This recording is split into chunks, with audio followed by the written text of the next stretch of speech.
ማግኘት ካልቻለ ለሞት እየተቃረበ ነው ይባላል። መንፈሳዊ ዓለም ላይ ግን ጥጋብ ነው ለሞት የሚያቀርባችሁ። ምለው ቃል ግልጽ ነው። ጌታን መፈለግ በቃኝ ስትሉ፣ ክብሩ አግኝቶኛል በቃኝ ስትሉ፣ ያኔ ስፒሪቹዋል ሞት ውስጥ እየቀረባችሁ ነው። ሞት ውስጥ ነው እየተጠጋጋችሁ ያላችሁት። መንፈሳዊ ጤንነት እግዚአብሔርን መራብ፣ መንፈሳዊ ጤንነት እግዚአብሔርን መፈለግ ነው። መንፈሳዊ ጤንነት የሚባለው ጌታን የመፈለጋችሁ ዲዛይራችሁ ውስጣችሁ ያለውን ሞቲቭ ማየት።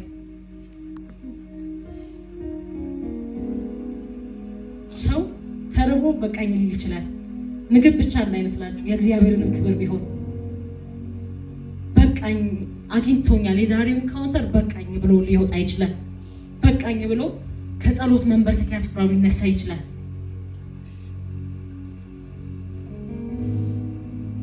ያ ሞመንት የሚመጣው መች መሰላችሁ? የምትነካኩትን ፐርሰን ካላችሁ ላቭ የተነሳ ነው።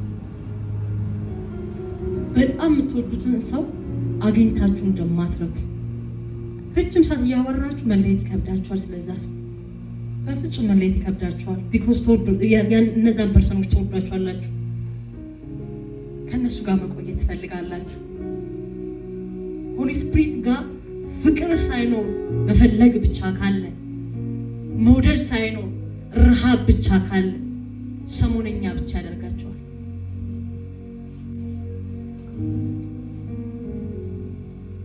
ሰሞነኛ እንዳልሆን ብላን የዘመረችው አለ። ሰሞነኛ ረሃብ አለ።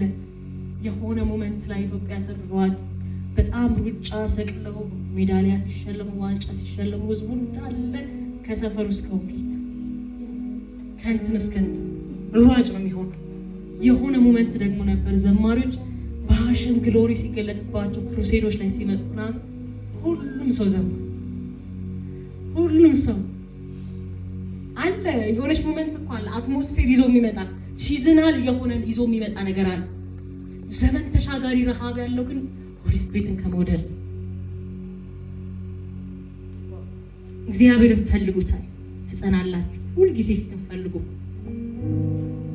እግዚአብሔርን በመፈለግ ውስጥ ነው በእግዚአብሔር ቤት መጽናት ያለው፣ በጌታ ፕሬዘንስ ውስጥ መቆየት ያለው። ያለ እግዚአብሔር መንፈስ እግዚአብሔርን ካለመፈለግ ጸሎት ይደክማል፣ ይሰለቻል፣ አገልግሎት ይሰለቻል። ኢቭን ከክርስቲያን ሰዎች ጋር ፌሎሺፕ ማድረግ ይሰለቻል። ፕሬዘንስ አንዳንድ ቦታ ቼክ አድርጋችሁ ፕሬዘንስ ከሌለ ወርድ ብቻ ቃል ብቻ ከሆነ ይሰለቻል። ብዙ ቃል ሆኖ መንፈስ ቅዱስ ከሌለ ሙቭ የሚያደርግ ፊልም የምታደርጉት ተስድ የምትሆኑት ፕሬዘንስ ከሌለ ይደክማል።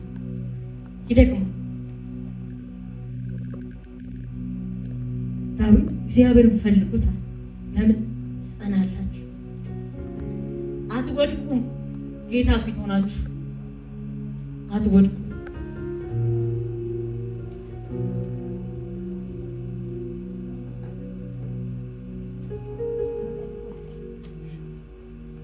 ረሃብ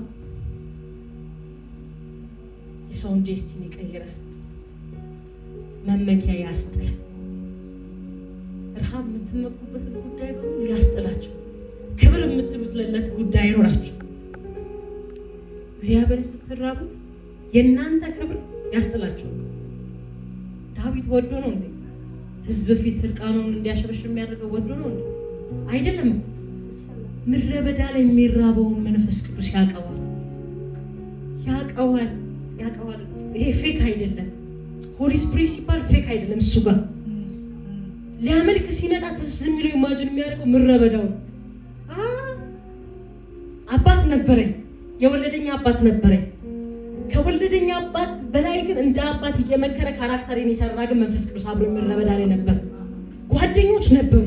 በኩያው የተወለዱ ሰዎች በሰፈሩ ይኖራሉ። ከነሱ በላይ ግን ስዘምርለት ድምጽ ያምራል፣ ግጥም ደስ ይላል እያለ የሚሰማኝ አምላክ ነበረኝ። የምመካባቸው ግዙፍ የሆኑ ፊዚካል ያላቸው ወንድሞች ነበሩ። ከነሱ በላይ ግን ምድረ በዳ ላይ ድብ ሲመጣ እንዳስጠር የሚረዳኝ መንፈስ ከኔ ጋር ነበር። ዳዊት ጋር ፌክ አይደለም። ሆሊ ስፒሪት ቃል አይደለም፣ ፐርሰን። የሆነ የተነገረ ነገር አይደለም፣ ፐርሰን ያቀዋል። ለአንተ ምንድን ነው ሲባል በቃ ሁሉንም ውሰድ፣ ሁሉንም ውሰድ፣ ሁሉን ዝናውንም ውሰድ፣ ንግስናውንም ውሰድ፣ አንተ ግን እንዳትሄድ። ጉዳዩ የጥቅም ጉዳይ አይደለም። ጉዳዩ ያገናኘን የኔ በጣም ሰው የሚወድልኝ ውበት አይደለም። ያገናኘን መጀመሪያው እናንተ ፍቅር ነው። ወደን የመጣኸው እኔ ጋር ወዳጅ ፈልገን የመጣኸው ምድረ በዳ ላይ ሆኝ እግዚአብሔር እረኛዬ ነው ያን ያሳጣኝ የለም። ምድረ በዳ ላይ እንዴት አይታጣም አይደለም? ምድረ በዳ ቤት ውስጥ ያሉት እንኳን በአብርሃም በኩል ያሉ ብዙ ሰዎች እነ ሉጥ እንኳን ባላቸው ነገር ሳይመቻቸው ቀርቶ ብዙ ነገር አጥተዋል። እንዴት አይታጣም? ምድረ በዳ ላይ ባዶ ቦታ ላይ ምንም አላጣውም ይባላል እንዴ? አይባልም። በጌታ ለጥያቄዎቻችሁ ብቻኛውን ቃል ሰው እግዚአብሔር ፊት ጥያቄ ይዞ ከቀረበ መርካት አይችልም። ጌታም ብዙ ጊዜ ብዙ ነገር ጠየቅ ያውቃለሁ፣ ብዙ ነገር ሰጥቶኝ ያውቃል። መልሼ ግን ሌላም ጥያቄ ይዤ መጥቻለሁ። ይሄን ይቀራል አልኩ፣ ይሄን ይሰጠኝ። በቃ ጥያቄ በፊት 8 እያለን ጌታዊ ሚኒስትሪ ብቻ አሳልፈኝ፣ እሺን ብቻ አሳልፈኝ። አጠናለሁ ታየኛለህ። ሰቅዬ ነው 9 ምናምን ሚኒስትሪ ጌታ ነጥኛለሁ። 9 ገባን። ከዛ 9 ጥሩ ነው። 10 ላይ ደግሞ ትንሽ ይከብዳል። ጌታዊ 10 ብቻ 11 ላይ አጠናለሁ 11 ገባው ጌታ ሳለ 11 ላይ 12 መጣ ኢንትራንስ ጌታው ካምፓሱ ይቀር ሁሉም ይቀር 12 ብቻ አሳለፈኝ። 12 አለፈ። ኮሌጅ ገባ ጌታው ኮሌጅ ሲኦሲ ሲመጣ ጌታው ፋይናንስ አያልቅም ጥያቄ። እያንዳንዱ በኤጃችሁ ልክ የምትጠይቁት ጥያቄ አለ። በየእድሜያችሁ ሲጨምር የምትጠይቁት ጥያቄ አለ። ጥያቄ አያልቅም። አንድ ነገር ግን አውቃለሁ፣ ጥያቄዎቻችሁ በሙሉ የሚያስረሳ እርሱን ስታስቀድሙት ሌላው እንዲከተላችሁ የሚያደርግ። አልጠየቁህም እኮ ልክ እንደ ሰለሞን እኔ ክብር ጠየቁ አልጠየቅኩም፣ ገንዘብ አልጠየቅኩም። የፈለኩት እኮ ጥበብ ነው፣ ዊዝደም ነው፣ እግዚአብሔርን ጥበብ ነው። ጥበብ ደግሞ ራሱ ኢየሱስ ነው ብለህ ሰጠኸኝ።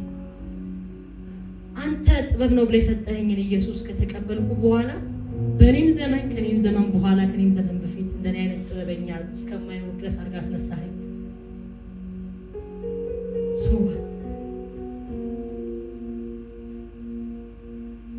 ሰለሞን አንድ ጥያቄ ነበረው። ምን ጥበብ? እግዚአብሔር ጥበብ ብሎ የሚናገር መጽሐፍ ቅዱስ ኢየሱስን አይደል? አንድ ጥበብ ነበረ የጠየቀው። የሰለሞን እያንዳንዱን ጥበብ ቃላቶች ስትመለከቱ በአዲስ ኪዳን ውስጥ ኢየሱስ ራሱ የተጠቀማቸው ነገሮችን ታገኛላችሁ። ምን ሲባል የጠየቀው ጥበብ ነው፣ ገንዘብ አልጠየቅም። እግዚአብሔር ግን ገንዘብን ሰጠ።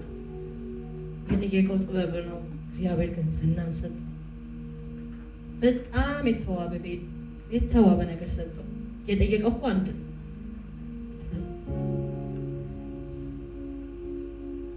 ረሃብ ሲኖራችሁ ብዙ ጥያቄ ይኖራችሁ፣ አንድ ጥያቄ ይኖራችሁ፣ አንተን ፈልገሃል፣ ያለ አንተ ምኖራች የህይወቴ ዋና አንተን።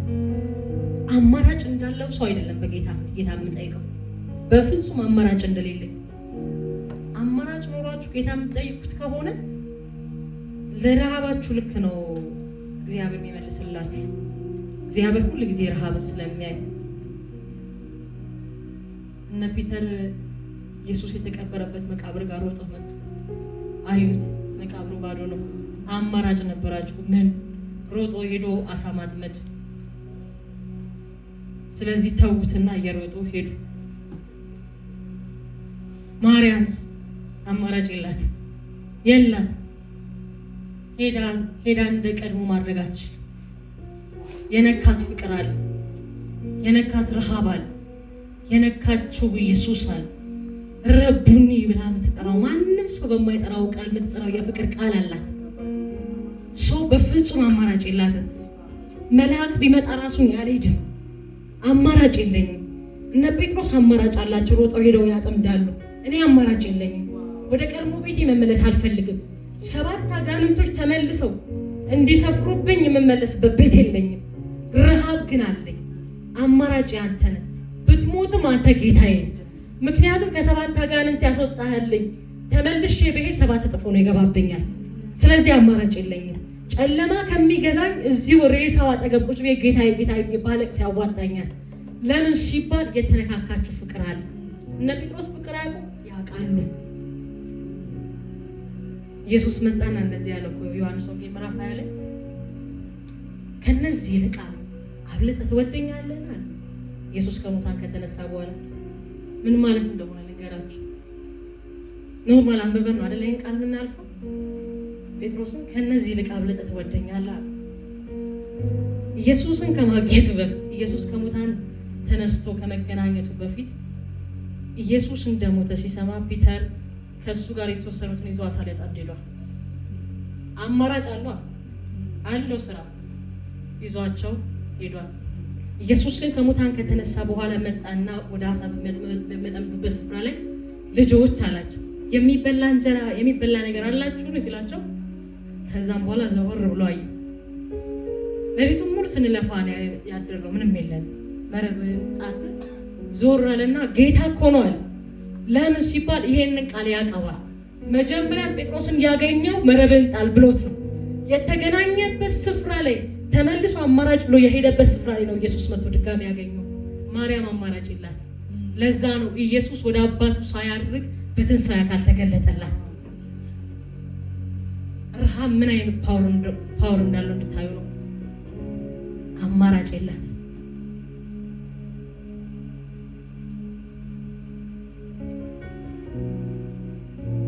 በጌታ ፕሬዘንስ ውስጥ መጽናት ትፈልጋላችሁ? መቆየት ትፈልጋላችሁ? ኢንካውንተራችሁ ሳይወሰድ መቆየት? እግዚአብሔርን ፈልጉት። ረሃባችሁን አስጠብቁት። አንዳንድ ጊዜ ከባድ የሆነ ጌታን የምፈልግባቸው በጣም ኦቨር ረሃቦች ይመጡና ሁሉም ነገር ዋጋ እንደሌለው ነገር ይታየኝና ሁሉም ዝግትክትክትክት ከዛ ወደ ጌታ የሆነ ታይም ደግሞ አገልግሎት ሲበዛ ፕሮግራም ሲመጣ ምናምን ሰው ፕሮግራም እያደረግኩ እንኳን ቆሜ ጌታ ሆይ ብዬ ልጮህ እችላለሁ። ረሃቤን አምጣው ብዬ ነው ጌታ የምጠይቀው። አምጣው ረሃቤን። የት ሄዶ ነው ያኛው? የት ሄዶ ነው? ከዛች ሞመንት በኋላ ድጋሚ ኦቨር ረሃቤ ጨምሮ ወገኛለሁ። በፍጹም ረሃቤ እንዲወርድ አልፈቅድም። እግዚአብሔር ፊት ያለኝ ነገር በፍጹም እንዲቀዘቅዝ አልፈልግም። ከፍቶኝ እንኳን ጌታ የሆነ ነገር አላደርግም ብሎኝ እንኳን ረሃቤ ትንሽ የቀዘቀዘ ከመሰለኝ ጸሎት ርዕስ ቢጠፋብኝ እንኳን ገብቼ ጌታዊ ረሃቤን አምጣው እንጂ ረሃቤ የት አለ? አንተን የምፈልግበት የት አለ? አንተን ለአንተ ያለኝ ልብ የት አለ? አምጣው የት አለ? እንደዚህ ስታደርግልኝ ረሃቤ በሙሉ ተሰብስቦ መምጣት ይጀምራል። እግዚአብሔርን የምትፈልጉበትን ረሃብ አስጠብቁት። እስከ መጨረሻ ትጸናላችሁ። ሳትበርዱ የእግዚአብሔር ክብር በሕይወታችሁ ይገለጣል። ሁል ጊዜ መድረክ ላይ ስትወጡ እንዳትለመዱ ከፈለጋችሁ፣ ከሰዎች ጋር ስታወሩ ሰዎች እንዳይሰለቿችሁ ከፈለጋችሁ ጌታን ፈልጉት፣ ተራቡት። ርበኸኛል በሉት። አንድ ቦታ ላይ ቆሜ እንደዚህ ያልኩኝ፣ ሰው በጣም ሊያስፈልገኝ ይችላል። ሰው ግን ራበኝ ብዬ ለመናገር ቃል ይከብደኛል። ቢኮዝ ረሃብ ኤክሰስሊ ሌቭል እኮ ነው። ረሃብ ማለት ከመፈለግ በጣም ብዙ ሄዳችኋል፣ ብዙ ርቀት ሄዳችኋል ማለት ነው። እና ሰው በጣም ሊፈልግ ይችላል፣ በጣም ወሳኝ ሆኖ ሰው ግን ራበኝ ለማለት ቃሉ ይከብደኛል። መንፈስ ቅዱስን ለማለት ግን አይከብደኝም። ለምን መሰላችሁ? ራበኝ ብዬ የምጠራቸው ሰዎች ነገ ላይ በጣም አስፈልገውኛል፣ ርቦኛል፣ ያስፈልገኛል ሰው ብዬ ብጮህ ዛሬ ጠሯቸው ሰዎች በምገባባቸው ዴስቲኒዎች በሙሉ አብረውኝ እንደማይሆን አውቃለሁ። መንፈስ ቅዱስ ነው አብሮኝ የሚሆነው። ራበኝ ብል ያምርብኛል። ለመንፈስ ቅዱስ የትም ስትገባ አብሯችሁ ስለሚሆን በሚያስፈልጋችሁ በሙሉ ኃይል ስለሚሰጣችሁ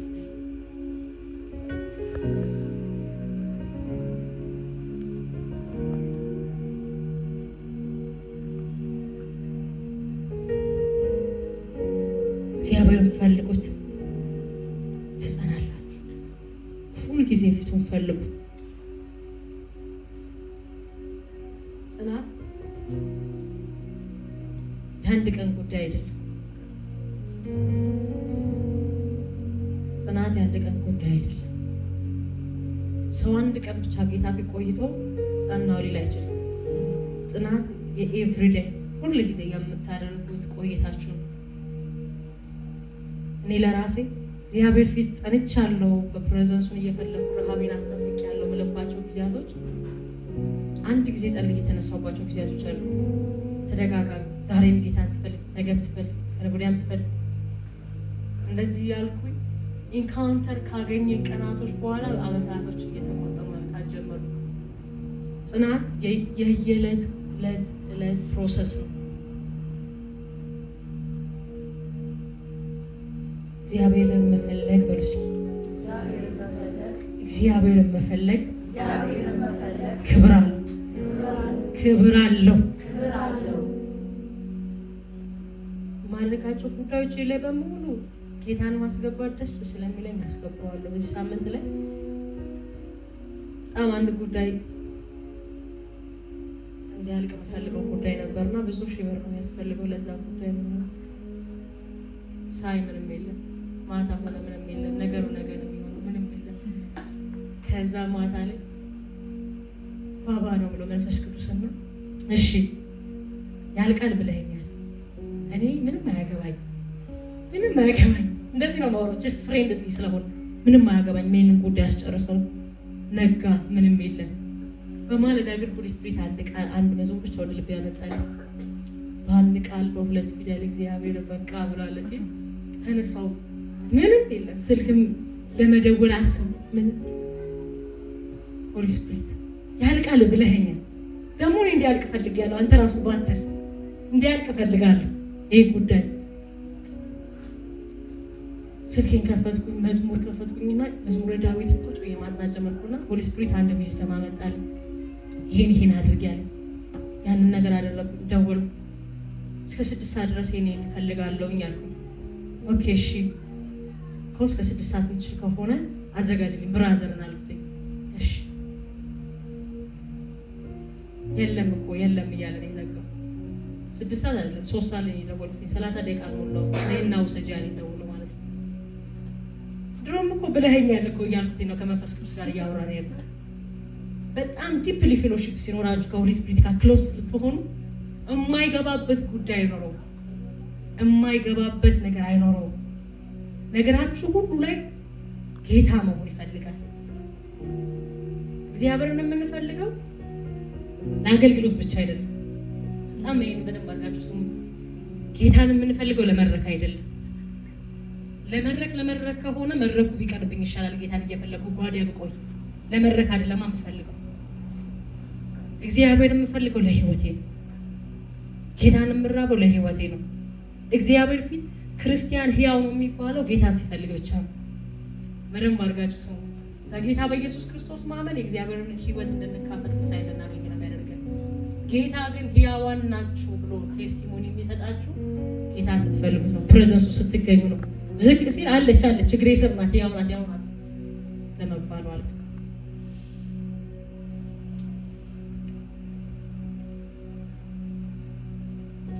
ረሀብተኛ ሰው ረሀብተኛ ነው የሚባለው ሁል ጊዜ ያለማቋረጥ እግዚአብሔር ፊት ሲፈልግ ነው።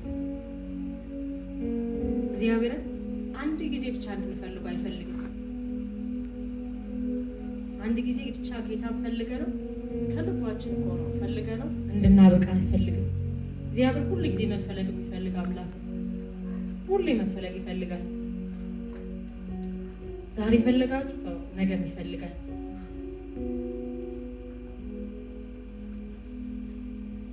የእምነት አባቶች ሚኒስትሪ ሲሰራ ሁሉ ጊዜ በቃ ነፍሴ ይቃጠላል። በጣም ነው የሚቃጠለው። ኢየሱስ ጌታ ምንድን ነው ሲባል ጌታን የሚፈልጉበት ልብ፣ የሚራቡበት ልብ፣ ለጌታ ያላቸው ሞቲቭ፣ ለጌታ የሚሰጡበት ነገር መጽሐፍ ቅዱሳችን ላይ እግዚአብሔር ያለ ረሃብ የተጠቀመበት ሰው የለም። ሁሉንም ሰው መጥቀስ ትችላላችሁ። እንትናም በሉ፣ ሙሴም በሉ፣ ሄኖክንም በሉ። አካሄዱ ከእግዚአብሔር ምንም ያልተጻፈለት አካሄዱ ከእግዚአብሔር ጋር ስላደረገ አልተገኘም የተባለለትን ሄኖክንም ውሰዱ። ሙሉ ከዘፍጥረት ጀምሮ እስከ ራእይ ያለው ነው። እግዚአብሔር ያለ ረሃብ የተጠቀመበት ሰው የለም። እግዚአብሔርን ሳይራብ እግዚአብሔር ምናልባት እኮ እንደ ሳኦል መቶ ራሱ የተገለጠለት ኢየሱስ ባይዘው ሳኦል ረሃብተኛ፣ ጳውሎስ ረሃብተኛ ስለነበር ነው ኢየሱስ የተገለጠለት። ምክንያቱም እግዚአብሔርን ደስ ያሰኘ ስለመሰለው ለእግዚአብሔር ይቀና ስለነበር ነው ያሳድድ የነበረው። ይሄንን ሰው ረሃቡን አይቶ ነው እግዚአብሔር ትክክለኛውን እኔ ብሎ የተገለጠለት። እያንዳንዳቸው ረሃብ ነበራቸው። እግዚአብሔርን የሚፈልጉበት ልብ ነበራቸው። አሁንም ቢሆን በዚህ ዘመን ሰው ሁሉ እግዚአብሔርን የመፈለግ ረሃብ ውስጡ ላይ አለ። አሁን እኛ እዚህ ያለነው ልዩነታችንን ልንገራችሁ። ሌሎች ሰዎች እውነተኛውን አምላክ የመፈለግ ልብ አላቸው። እኔና እናንተ ግን የምንፈልገውን አምላክ እውነተኛ ማን እንደሆነ አውቀን ለይተናል። ኦልሬዲ ፌሎሺፕ ውስጥ ገብተናል። ሌሎች አልገቡም። እኛ ግን ፌሎሺፕ ውስጥ ገብተናል። የምንራበው አምላክ ማን እንደሆነ እናውቃለን። ለዚህ ነው መጽሐፍ ቅዱስ ፍጥረታት የእግዚአብሔር ልጆች መገለጥ ይጠባበቃል።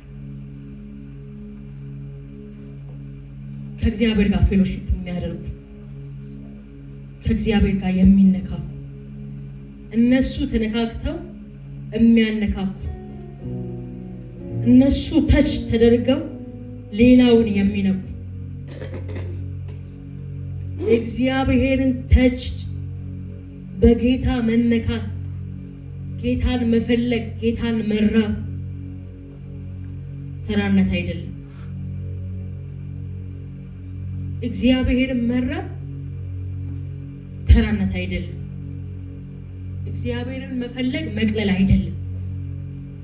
ምናልባት በጌታ ፊት ስትጸልዩ፣ ጌታን ስታገለግሉ፣ ጌታ ጋር ስትቆዩ የእናንተን አገልግሎት እዚህ መታችሁ ስትዘምሩ ቫልዩ እንደሌላችሁ አድርጎ በሰዎች የሚናገራል ተራ አይደለም። እግዚአብሔርን መፈለግ ክብር አለ። ክብሩ ደግሞ አንድ ነው፣ የልጁን የኢየሱስ ክርስቶስን መልክ ማብራት። መልኩ ነው በእናንተ ላይ የሚታየው። ሙሴ እኮ ለዚህ ምሳሌያችን ነው። 40 ቀን ምድረ በዳ ላይ ሲቆይ ከጌታ ጋር እያወራ የጌታን ድምፅ እየሰማ ከ40 ቀን በኋላ ሲመለስ መልኩ ተራሉና ይሄ ቁርበቱ አበራ ነው የሚለው። በጨርቅ እስኪሻፍረው ድረስ መልኩ እያበራ ነበር። ሁለተኛ ቆሮንቶስ 3:18 ላይ ነው ያዕቆብ ሐሳብ አራዲ ያዕቆብ ከተላብራዲ ያለው በካት ያዕቆብ ሐሳብ አብራዲ ያማካት አብራዲ ያማካት 3:18 እንደዚህ ይላል። ከ17 ጀምሮ ላምሮ ጌታ ግን መንፈስ ነው፣ የጌታ መንፈስ ባለበት በዚያ አርነት አለ። እኛም ሁላችን በመጋረጃ በማይከደን ፊት የጌታን ክብር እንደ መስታወት እያብለጨለጭን መንፈስ ከሚሆን ጌታ እንደሚደረግ ያን መልክ እንመስል ዘንድ ከክብር ወደ ክብር እንለወጣለን። ከላይ ስትመለከቱ የሙሴን አገልግሎት ያነሳዋል። በሕግ የሆነው አገልግሎት ሙሴ በዛም ዘመን ላይ ሆኖ እንኳን እግዚአብሔርን ክብር የሚፈልግበት ረሃብ ነበረው። እግዚአብሔር በኃይል ሊጠቀምባችሁ ትፈልጋላችሁ? እግዚአብሔርን ተራቡት። እኔ ጸሎቴ እንደዚህ ነው። ጌታ ሆይ ረሃቤን አስፋው፣ ለአንተ ያለኝን ፍቅር አስፋው፣ ለአንተ ያለኝን ፍቅር አብዛል። ለምን? ፍቅሩ ሲበዛ ምን እንደሚመጣ ቃለሁ። መጽሐፍ ቅዱስ ዮሐንስ ወንጌል ምዕራፍ 12 ቁጥር 20 ላይ ሲናገር እንደዚህ ይላል፣ የሚወደኝን አባቴ ይወደዋል፣ እኔም እወደዋለሁ። ራሴን ዴይ ቱ ዴይ ኢየሱስን ማየት ከፈለጋችሁ ለኢየሱስ ያላችሁ ፍቅር ይጨምር። ፍቅሩ ሲጨምርባችሁ ኢየሱስ ለእናንተ ለምታዩት ወክር እያደረገ ይመጣል። ባላችሁበት ስፍራ ፕሬዘንሱን ፊል ማድረግ ትጀምራላችሁ። ፊል በቃ እያየሁት ነው፣ ኢየሱስን እያየሁት ነው። አሁን በዚህ ጋር ሙቭ እያደረገ ነው ያለው፣ ይታየኛል፣ ክብሩ ይታየኛል ማለት ትጀምራላችሁ። አይሰለችም፣ ፊቱ አይሰለችም፣ ክብሩ አይሰለችም። ተርቦ ተራ የሆነ ሰውን ያላውቅ እግዚአብሔርን ተርቦ ግን ወንድሞቹ የገፉት ሙሴ እንኳን ሊገዛቸው ተመልሶ እንደመጣ ቃል ወንድሞቹ የገፉት ሙሴ አንተ እንደ ዕብራዊው ልትገለኝ ነው እንዴ ብሎ ወንድሞቹ እንደገፉት እርሱ ሙሴ ራሱ ባህርን እየከፈለ ከአለት ውሃ የሚያፈልቀውን ጌታ ተዋውቆት መጥቶ ፕሬዘንስን ያለማምዳቸው ነበር። የእግዚአብሔር ታምራት ሁል ጊዜ በልጆቹ ሕይወት ላይ ይገለጣል። የሚያለማምዳችሁ ግን እግዚአብሔር በመፈለግ በረሃብ ውስጥ ነው። ይሄ ቃል ባይዘው ለኔም ነው። ዛሬ ማወራችሁ ቃል ለኔም ነው። ጌታን ምራብ በሆንም እንዲጨምርልኝ ፈልጋለሁ። ረሃብ እንዲሰፋልኝ ፈልጋለሁ። ረሃብ ሰው ሁለንተናው ሰሚት አድርጎ የሚራብበት የረሃብ ልክ አለ። ዳዊት እንዳለ ስጋዬ አንተ እንዴት ናፍቅ፣ ነፍሴ አንተ እንዴት ተጠማች። እንጨትና ውሃ በሌለበት በደረቅ ምድረ በዳ ኃይልህንና ክብርህን አይዘድ ይቻላል። ስጋችሁ እግዚአብሔርን መራብ ይችላል። መጽሐፍ ቅዱስ ይናገራል። ስጋ እግዚአብሔርን መራብ ይችላል። በምን አለው? የሆነ ሌቭል አለው። በቃ የሆነ የረሃብ ሌቭል እንዳለው ግን ፊል አደርጋለሁ። ስጋ ራሱ ሰሚት ማድረግ የሚችልበት ለእግዚአብሔር ቃል ብቻ የሚገዛበት ለሚመጣው ፕሬዘንስ ብቻ ራሱን የሚያቀርብበት እንዳለ ፊል አደርጋለሁ። ዳዊት ኤክስፒሪየንስ ያደርግ አይደለም ይሄንን ቃል የሚያወራው። ሳያውቀው ስጋ ያንተ እንዴት ተራበ አይልም። ስጋው ምን ያህል ለስጋው የሚያስፈልገውን ፍላጎት በሙሉ ቀብሮ ስጋው እግዚአብሔር እንዴት እንዲፈልግ እንደሚያደርግ ያውቅበታል። ለዛ ነው የስጋ ፍቃድ ምኞትን ለስጋ የሚያስፈልገውን ነገር በሙሉ ትቶ በደረቅ ምድረ በዳ ላይ አይኖ ይርበኛል እኮ እንጀራ ላይ ያስፈልገኝ ይችላል፣ ውሃ እኮ ሊያስፈልገኝ ይችላል። ግን በዚህ በደረቅ ምድረ በዳ ላይ ስጋዬ እንኳን እንጀራ ቢያምራት ናው ታይም እንደ ሌሎቹ አብረውኝ እንዳሉት እንጀራ አይደለም የምፈልገው። ለስጋዬ ክብር መብል እንደሆነ አውቃለሁ። ለስጋዬ ክብር ፕሬዘንስ እንደሚያቆይ አውቃለሁ።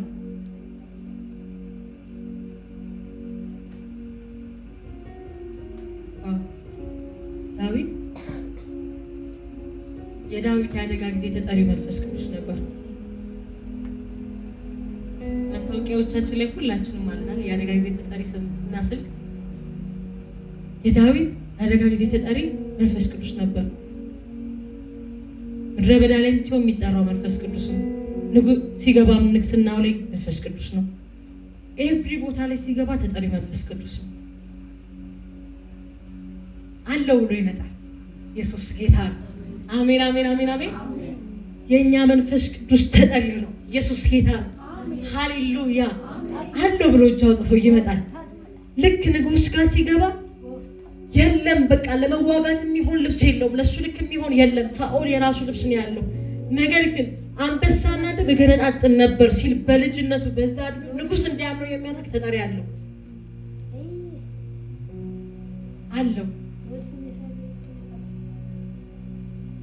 ዳዊት አንተን ብቻ በደልኩ እኮ ነው የሚለው መጽሐፍ ቅዱስ።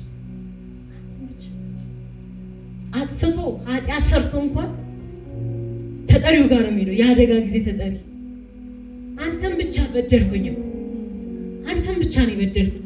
አይኖ የሰው ነፍስ አጥፍቼ ሊሆን ይችላል፣ እንደዚህ አድርጌ ሊሆን ይችላል። አንተን ብቻ እኮ ነው የበደልኩት፣ አንተን እንድታዝንብኝ ያደረኩት። ያ ቃል ሶርሱ ጋር ነው የሚመጣው፣ ምንጩ ጋር ነው የሚመጣው። የሆነለት ነገር በሙሉ በራሱ አቅም እንዳልሆነ ያውቃል።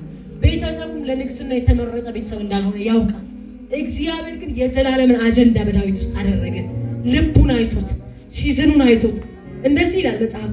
ዳዊት በዘመኑ የእግዚአብሔርን ፍቃድ አከናውኖ አንቀላፋ ይላል። እግዚአብሔር ዘመን ሰጥቶት ነበር። የወደደው ማድረግ ይችላል። በንግስና ወንበሩ ላይ የፈለገው ፍቃዱ ማድረግ ይችላል። ስልጣን ተሰጠው፣ ወንበር ተሰጠው፣ ክብር መጣለት። በራሱ ዘመን የእግዚአብሔር ፍቃድ ሰራ። በራሱ ጊዜ የራሱን ነገር ሳይሆን እግዚአብሔርን ነገር አከናወነ። እግዚአብሔርም እንደ ልብ ያለው ዛሬም እግዚአብሔር በዘመን መጨረሻ የሚጠቀምባቸው ትውልድ አሉት እንደኔና እንደናንተ በሰጠን ዘመን ላይ በሰጠን ወጣትነታችን ላይ በሰጠን እድሜ በሙሉ የምናደርጋቸውን እያንዳንዱ ነገሮች ላይ ኢየሱስ ጌታ ነው። ዘመን መጥቶልናል አይደል? አቅም ጉልበት አለን። የወደድነውን ለማድረግ ለመሮጥ አቅም ይኖረን ይሆናል። በዚህኛው ጊዜያችን ላይ ግን እግዚአብሔር ፍቃድ እናከናውናለን። ክብር ይጠብቀናል። ሰማይ ክብር ይጠብቀናል። ኢየሱስ በምድር ላይ ሲመላለስ የአባቱን ፍቃድ አፈጸመና ወደ አባቱ ሄደ። ለምን ሲባል ዘመን ነበረው። ሰው ሁሉ ከተማ ሁሉ በደጅ ነበር ይላል። እንደውም መጽሐፍ ቅዱስ ሲናገር እንደዚህ ነው የሚለው፣ ሊያነግሱት ፈልገው። እኔ እኮ ኢየሱስ በጣም እኮ ድንቅ እኮ ነው። ሊያነግሱት ፈልገው። አሁን ይህን እድል ይታለፋል? አይታለፍም። ንግስና አይታለፍም። ሊያነግሱት ፈልገው ሲጠብቁት፣ እሱ ግን ሾልኮ ወጥቶ ምድረ በዳ ላይ ከአባቱ ጋር ነው። ባባ ይሏል። አባቴ አያቸው አይደል? ሊያነግሱ ይፈልገው። እርሱ የሚያየው አብ የጠበቀለትን የንግስና ስፍራ ለዘለዓለም በሱ በኩል የሚነግሱ ነገስታቶችን እንደሚያስነሳ ያውቃል። በቃ ፍቃዱ ሺፍት ሊያደርግ ክብርና ዝና እንሰጥሃለሁ ሲለው ሰይጣን ለኢየሱስ አልደነቀው፣ ምንም አልመሰለው። ቢኮዝ እግዚአብሔር በሰጠው ዘመን ላይ በመጣበት ዘመን ላይ መፈጸም የሚፈልግ እግዚአብሔር ፍቃድ ነበረ። ሚገርም እኮ ነው። ሰይጣን በጣም ክፉ ነው፣ በጣም ክፉ። ራሱ መጥቶ ፈትኖት ንግስናና ክብር አቅርቦለት አልፈልግም ብሎ ፈተናውን ከወደቀ በኋላ በህዝቡ በኩል መጣ። ህዝቡ ደግሞ አማኝ ነው። ኢየሱስ ጌታ ነው።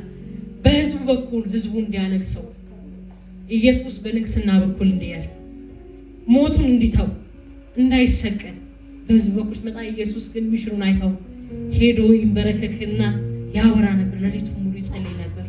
ከመካከላቸው ይወጣና ከአባቱ ጋር ፌሎሺፕ ያደርግ ነበር። ያው ጌታ ምስክር፣ ዛሬ እኔ እንደዚህ ብዬ ነው ጌታን ጸልዬ የመጣሁት። እግዚአብሔር ሆይ ለመጨረሻው ዘመን ክብር የምትጠቀምበት ትውልድ ብቻ ይምጣ ብዬዋለሁ። እንደዛ ብዬ ነው የጸለይኩት። እንደዛ ብዬ ነው ተርቤ የመጣሁት። በመጨረሻ ዘመን የምትጠቀምበት ኢዩኤል ላይ እንደተናገርክ ደግሞ ማለት መንፈሴም በሴትና በወንድ ልጆች ላይ አፈሳለሁ አለ። ይሄ ቃል ሐዋርያት ሥራ ላይ ብቻ የተፈጸመ ነው ይመስለናል። ኢዩኤል 2:28 ላይ ነው።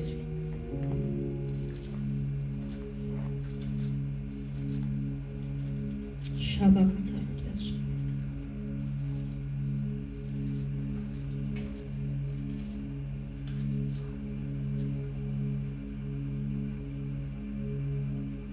እንደዚህ ይላል።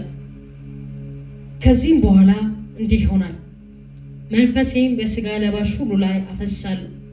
ወንዶችና ሴቶች ልጆቻችሁ ትንቢትን ይናገራሉ፣ ሽማግሌዎቻችሁም ሕልምን ያልማሉ፣ ጎበዞቻችሁም ራእይን ያያሉ። ደግሞም ይላል 29 ላይ በዚያ ወራት በወንዶችና በሴት ልጆች ባሪያዎቼ ላይ መንፈሴን አፈሳለሁ። በላይ በሰማይ ድንቆችን አሳያለሁ፣ በታች በምድር ደመና፣ እሳት፣ ሜጥስም፣ ጭጋግ፣ ታላቁም የሚያስፈራው የእግዚአብሔር ቀን ሳይመጣ ፀሐይ ወደ ጨለማ ጨረቃም ወደ ደም ይለወጣል። 28 ላይ ከዚህም በኋላ በሴትና በወንድ ልጆቼ ላይ ከመንፈስ ያፈሳለሁ። ሐዋርያት ሥራ ምዕራፍ 2 ላይ ጴጥሮስ ስለዚህ ቃል ሲናገር ሰክረው ነው በዚህ በማለዳ በ3 ሰዓት ሰክረው ነው ሲባል ቆመና ሰክረን አይደለም በአባቶቻችን በትንቢት እንደተናገረ ከዚያም በኋላ በሴትና በወንድ ባሪያዎቼ ላይ ከመንፈስ ያፈሳለሁ ተብሎ የተነገረው ያ ቃል ነው የፈሰሰብናል። እግዚአብሔር በዘመን መጨረሻ የሚያወርደው ግሎሪ አለው። ይኸው ቃል ራሱ 28 ላይ አንብበነዋል አይደል? አሁን አብራችሁን ተከታተላችሁኛል። ከዚህም በኋላ እንዲህ ይሆናል፣ መንፈሴን በስጋ ለባሽ ሁሉ ላይ አፈሳለሁ። ወንዶችና ሴቶች ልጆቻችሁ ትንቢትን ይናገራሉ፣ ሽማግሌዎችን ምን ያያሉ፣ ጎበዛዝቶችም ራእይን ያያሉ ይላል። 29 ላይ ደግሞ ስሙ ደግሞም ይላል። አንድ ጊዜ አይደለም ይሄ ቃል የተነገረው፣ መጀመሪያ ተነግሮ ነበር በሐዋርያት ሥራ ምዕራፍ 2 ላይ ሆኗል። ደግሞ ማለት ሁለተኛ ጊዜ ማለት ነው። ሁለተኛ ጊዜ መንፈሴን በሴትና በወንድ ልጆች ላይ አፈሳለሁ ይላል መጽሐፍ። ሁለተኛ ጊዜ ሃሌሉያ! ኢየሱስ ጌታ ነው። እግዚአብሔር መንፈሱን በድጋሚ በኃይል ያፈሳል። ደግሞ በዚያም ወራት በወንዶችና በሴቶች ባሪያዎች ላይ ከመንፈስ ያፈሳል። እንደገና አፈሳል። እንደገና መንፈሴን አፈሳል። ለምን? እንደገና እንደነ ጳውሎስ የሚሰሩ እንደገና እንደነ ጴጥሮስ ለትውልድ የሚሰሩ መልኩን የሚያብሩ ጀነሬሽን ስላለ እንደገና ክብሩን የሚገልጥ ትውልድ ስላለ እግዚአብሔር እነ ጴጥሮስ ጋር ብቻ ሐዋርያት ሥራ ምዕራፍ 2 ላይ ግሎሪውን አውርዶ የሚያበቃ ስላልሆነ እንደገና ሁለተኛ ጊዜ እንደገና በድጋሚ መንፈሱን ያፈሳል። ኢየሱስ ጌታ ሃሌሉያ! እኔ በልስኪ የእግዚአብሔር የክብር ቃል እኔ የእግዚአብሔር የክብር ቃል እግዚአብሔርን የሚፈልግ የሚራብ ሰው በአንድ ቤት ውስጥ አለ መጽሐፍ ቅዱስ ሲናገር ሁለት የከበሩ ዕቃዎች አሉ። አንደኛው አለ በሸክላ የተሰራ፣ አንደኛው በወርቅ የተሰራ። ሁለቱም የተሰሩበት ስሪት ይለያያል። ያሉበት ግን መኖሪያ አንድ ቤት ውስጥ ነው። ዛሬ ተገኛችሁበት፣ ዛሬ በዚህ ስፍራ ያላችሁት ከሌሎች እግዚአብሔር ለይቶ ይጠቀምባቸዋል። ኢየሱስ ጌታ ነው። ግን አለ አንደኛው በወርቅ አንደኛው እንደዚህ ካለ በኋላ መጽሐፍ ቅዱስ እንደዚህ ነው የሚለው ሻባጋዲያ ካታባራዲያ ላፉ እንደ ፍቃዳቸው ነው ባይዘው። በወርቅ የሚገነባው በሸክላ የሚሰራው እንደ ፍቃዱ ነው። ፐርሰኑ ነው የሚፈቅደው። ፈቅዶ እኔ በወርቅ የምሰራ ነኝ የሚል ከሆነ በፔን ውስጥ ያልፋል፣ በመከራ ውስጥ ያልፋል። ለክርስቶስ ኢየሱስ መልክ ራሱን እየቀረጸ ያወጣል። እግዚአብሔር በዛው በእግዚአብሔር ቤት ውስጥ የከበረ ዕቃ ያደርገዋል። ለብዙ ትውልድ መታወቂያ ያደርገዋል። ኢየሱስ ጌታ። ዛሬ ስለ ረሃብ ያወራሁት ስለ ረሃብ የተናገርኩት ስም ብዬ አይደለም። እግዚአብሔርን የሚፈልግ ትውልድ በዚህ ስላለ ደግሞ ፊቸርሊ እግዚአብሔርን በመፈለግ በመራብ የማትለመዱ ሰዎች ሆናችሁ እንድትኖሩ ኢየሱስ ጌታ። በአገልግሎታችን በህይወታችን ዘመን ሙሉ ማንም ያገኘን እንዳይለምደን የመጣንበትን የተወለድንበትን ፋሚሊ እያየን አይደለም። የመጣንበትን ግን የእግዚአብሔርን ኪንግደም እያስብን በዚህ ምድር ላይ ስንንቀሳቀስ ፐርፐዝ እንዳለ እኔ የከበረ ቃል ተራ ሰው አይደለሁም። የእግዚአብሔር መንፈስ በኔ ውስጥ አለ። የእግዚአብሔር መንፈስ በኔ ውስጥ አለ። በሚገባበት ስፍራ በሙሉ እኔ ብርሃን፣ በሚገባበት ስፍራ በሙሉ እኔ ህይወት ነኝ። በሚገባበት ስፍራ በሙሉ እኔ ፈውስ ነኝ። የታመመ ሰው ካለ እኔ ፈውስ ነኝ። የሞተ ሰው ካለ እኔ ህይወት ነኝ። ምን ሲባል በእርሱ በማመን እኔ ህይወትን ስለተካፈልኩ። አሁን ኢየሱስ ምድር ላይ የለም። የኢየሱስ እንደራሴ እኔና እናንተ ነን። እኔና እናንተ ስንገባ ኢየሱስ ነው ወክ እያደረገ የሚገባው። ኢየሱስ ነው እየተንቀሳቀሰ የሚገባው። ብቻችሁ እንደምትገቡ አድርጋችሁ አታስቡ። ቤት ስትገቡ ብቻችሁን አለ የምትገቡት። ኢየሱስ እኛ ቤት እየገባ ነው በሉ። መንግስት እኛ ቤት እየገባ ነው በሉ። ምክንያቱም የእግዚአብሔር መንፈስ የሚገዛበት አትሞስፌር ክሬት እያደረጋችሁ ነው። እግዚአብሔር መንፈስ የሚገዛበትን ቤት ክሬት እያደረጋችሁ ነው።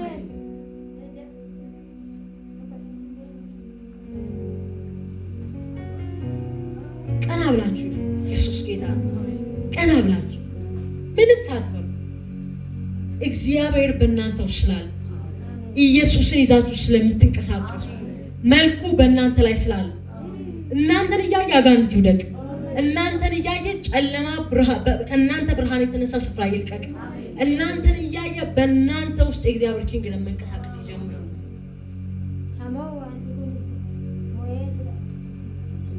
ካባራዲያ ኮብራ ሐሳባራዲያ ላብራጋዲያ ማንታ ላብራዳ ካባራዲያ ቬዲያ ካብራ ሐሶፍራዲያ ማንታ ላብራጋዲ ካባራዲያስ ዴቫ ካታላ ባራዲያ ኮቭሬሳ ባጋዲያ ካታላ ብራጋዲያ ባተላባ አካፓር ሀሴ ኬሬዲያ ኮቭራና አንታል ፓራዲያ